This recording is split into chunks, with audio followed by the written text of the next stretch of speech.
I've had so many thoroughly enjoyable days over the last week. It's very nice. I don't really know what exactly I'm going to talk about today, but I'm sure it'll be plenty. I want to make a mental note of all these things that have happened. Very important not to forget. So I'm thinking of titling this episode, You've Got the Light.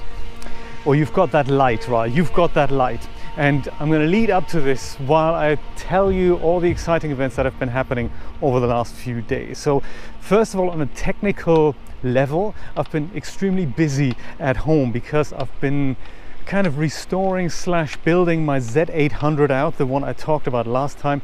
It's here, it's got all the bits, it is just phenomenal, that thing. And in so doing, I found that it's thoroughly enjoyable, of course, to play with it. It's not that different from the Z600 that I've had 3 years worth of experience with. So it's the same beautiful machine, slightly fatter. So I think instead of 8 inches, it's about 10 or 12. It's fat. It's like, you know, between my fingers, like from here to there. It's that fat, probably a bit fatter. But it's not just that, it's also larger than the Z600. So it's got a much larger case for, you know, more stuff. And it's got that larger power supply. So I found that I can use my RTX 2080 card in it without having to underclock it. It looked like that was working okay. So I don't know if it was something about the data rate that the Z600 didn't like, or maybe it's just better cooled in that Z800 case. That could also be because there's more room, there's much better cooling in there. So they've got these extra panels that allow for better airflow, like more targeted airflow. So in swapping over the card, and this is where the technical story of course gets more and more interesting, in swapping the card I've noticed that I'm using my monitor on my desk with a DVI input. My GTX 970 had both DVI and DisplayPort and HDMI output. DisplayPort is not something that I'm using at home. I'm using HDMI as well as DVI. And the HDMI input on my monitor I'm using for something else. So I'm using the DVI input for my computer, which is cool. So what happened then was that the new RTX 2080 does not have a DVI output anymore. So I thought, oh, that's a shame. So I can use that with the HDMI output, that's no problem. It has one HDMI out and about 3 or 4 DisplayPort outputs. I don't really know why it's so many, but you know, why not more HDMI ports instead more DisplayPorts? I really don't know, can't say. But it's just something that I've noticed, and since I haven't got any DisplayPort capabilities, and I wanted to make use of that DVI input of my monitor, I thought, hey, I'll just get a cheapo sucker adapter by some people starting with B. I don't even remember the name now, but it was about $7, and you know, why not indeed? So got that, plugged it in to the RTX 2080, plugged it into my monitor, things worked fine. That was when it was installed in the Z600.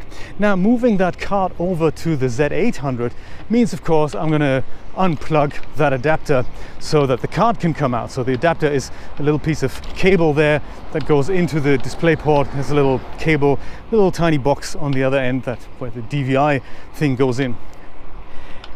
The adapter didn't come out of the RTX 2080.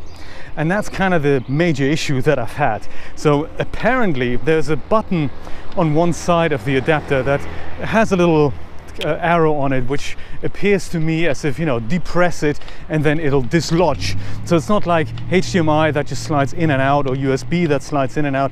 It wants to be a little bit more secure so that your DisplayPort cables, I guess, don't slide out. So it's akin to the old VGA monitor / DVI connector thing where you had literally screws with which to screw this together, and I suppose that's what they wanted to implement. I don't know really, but the issue was that this depressible thing at the bottom of the adapter, that wasn't working. So plastic cover, probably some metal underneath it, can't press it down. So I thought, maybe plastic is stuck. So the adapter only being about $7, I was thinking maybe I'm just going to go and pry the plastic open. Perhaps it's just stuck at one end, I don't know. So I tried that, and sadly that's not how it works. That's not the case. So underneath it, piece of metal, totally stuck, doesn't depress.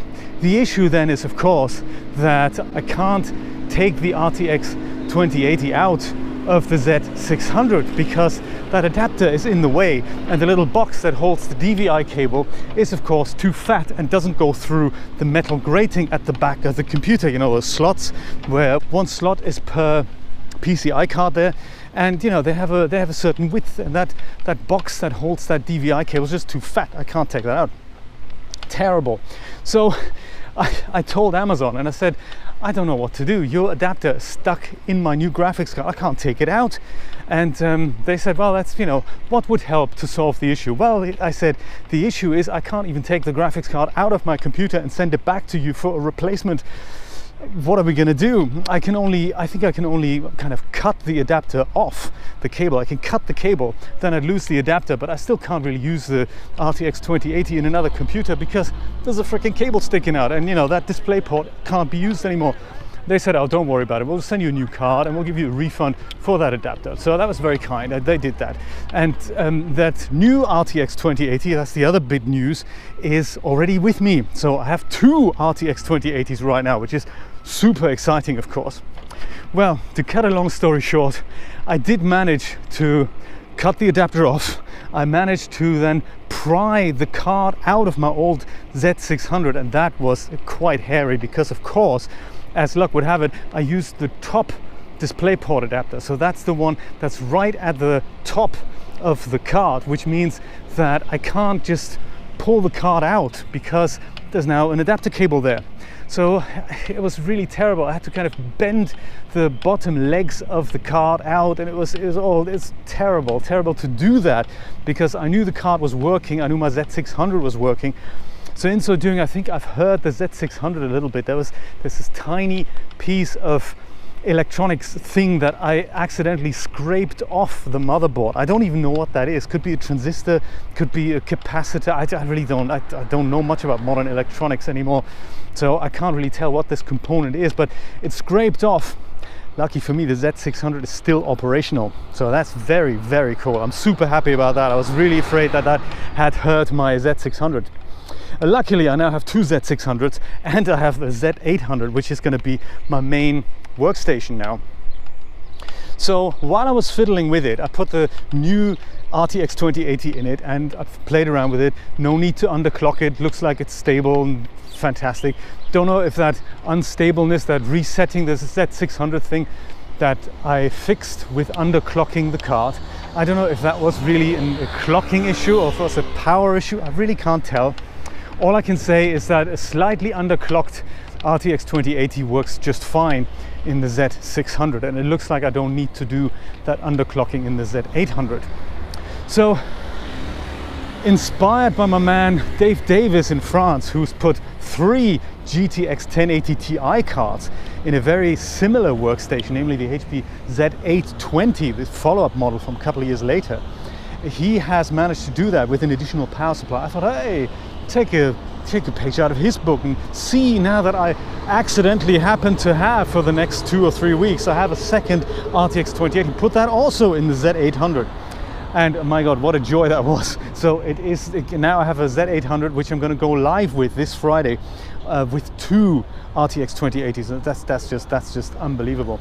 Blender renders, the new Blender 2.80, and renders phenomenally fast with 2 cards. Dash Studio, no issues at all. 2 cards, it's just phenomenally fast render speeds.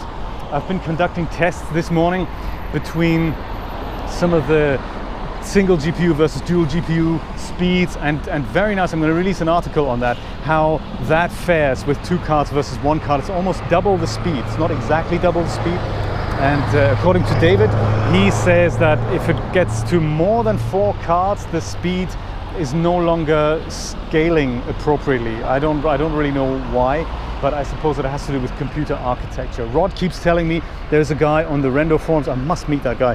He has currently got 4 RTX 2080 Ti cards in his machine. I wonder what system that is. I mean, how big must the case be to accommodate all that? Or are they on external GPU enclosures? I don't know. It's very, very exciting. So that's what I've been doing recently, and my Z800 is now more or less in good shape so that I can go on living with it and go live with it and all that. So that's all taken care of. which leaves of course my two Z600 machines, which are now networked on my little home network with wire, so they're not wirelessly standing in a room, they are wired next to my router, and that now lets me go and, Jesus Christ, that now lets me administer them via RDP, via my Mac. So it's like having 3 Windows computers in my home, and I can go and give them render jobs. So I've been exploring how to give these computers jobs via the command line using Blender and Dash Studio. So it's very, very interesting times there for me, very exciting. I've managed to render a little animation that I'm going to share with you as soon as it's ready, and I've been exploring how to edit this together. So it's a nice little collage, maybe it becomes a trailer for my 3D Shenanigans live feed, and I'm going to share with you this Friday how I'm going to make that. So by the time I get the chance to upload this, that episode will probably have already aired. So there we go. But back to the title of this episode, you've got that light.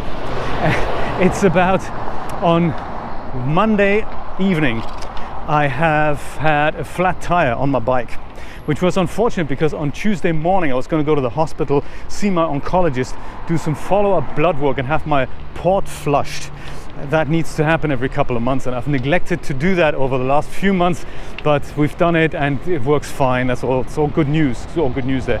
And we're waiting for the blood work to come back. Now I need to do a CT scan, and he's put that order in, so I need to take care of bringing that to Dr. Keller, who's then going to have to authorize it. Insurance is going to have to sign off on it, and then I can go back to a company called Pinnacle in Little Havana, and they're going to go and do an abdominal scan. Meanwhile, at the end of the month, I'm going to see Dr. Zomstein to probably book a colonoscopy, because that's what you have to do once or twice a year. Well, once a year, once every 2 years, that sort of thing, to make sure no cancer regrows. And if it does, let's put an action plan together and see how we can prevent that from growing any further. So that's the medical stuff. But so for that flat tire to be repaired, I couldn't go to the hospital on my bike, and I had planned to make a long video on that ride for you and for me to just, you know, explain in more detail what's happened there on the computer front, because there's just so much to talk about. So failing that, I thought, hey, at least I can get some little bit of cycling in, and I visited our local supermarket where I did some shopping, personal shopping, not professional shopping, might I add. And I've brought everything out to the checkout lady, who I've never met before, but I was in such a happy mood. I was just exhilarated, excited about the fact to see my oncology department and everyone in the oncology department as a healthy person rather than as somebody who's sick. It's so nice to go back there and see old friends who've been through this journey with me. So that was very, very nice. I really liked that approach there. Very nice. So we've been that day kind of, you know, that ended with me shopping at Publix, and this is where the story really comes together now. So I've been shopping, I've been checking out, and because I was in such a happy mood, I bought Julia a little present from the supermarket, and I was checking out, and the total came to $20.12. So the checkout lady says to me, that's 2012. And I said, oh my God, that's amazing. That's the year in which I arrived here in Miami Beach. And she says, really? Yes, I said, that's, you know, that's how long I've been here in Miami Beach, 2012, and that was the price on the checkout. So that's very nice. And the guy literally in front of me, he let me in front of him because I only had a couple of items. So it was very, very nice. We all had a little, I don't know, just a friendly chat, because we're all nice and friendly people. So we all said, oh, that's amazing, you've been here since 2012. And I said, yes. And before that, I've lived in London for 13 years, but I'm originally from Germany. And Germany I've left in 1999. And sometimes I really don't know why I say all these things to total strangers, but I just do. I just can't really help it. So this occasion, she says, oh my God, you've been all around the world. And I said, yes, I have. It was, you know, it's a long journey, but I feel very much at home there. So she just thought about this while she was hacking in numbers on the checkout there, and she says, you know what, you've got that light. And I don't know what exactly she meant by that, but I took it to mean, because it was just that situation that was just there at the checkout, that was just so positive and hope inspiring and just nice and wonderful. I took that to mean that I have the light, as in I shine the light. It is just, I went away smiling, and it stayed with me. I wanted to share this with you. This whole situation stayed with me, and this small remark that I have got the light. This is how I feel. This is what I feel like. I feel like I've got the light. I am very positive. I'm very happy with my life. I'm very happy with what I'm doing. And whoa, blue Lamborghini, excellent. And it's just so nice to have a life that is so in balance. I love what I do. It's nice. I think maybe that's what she meant with I've got the light. It's just when total strangers tell you these things, I make a note of it and I make a point not to forget, and I wanted to share this with you.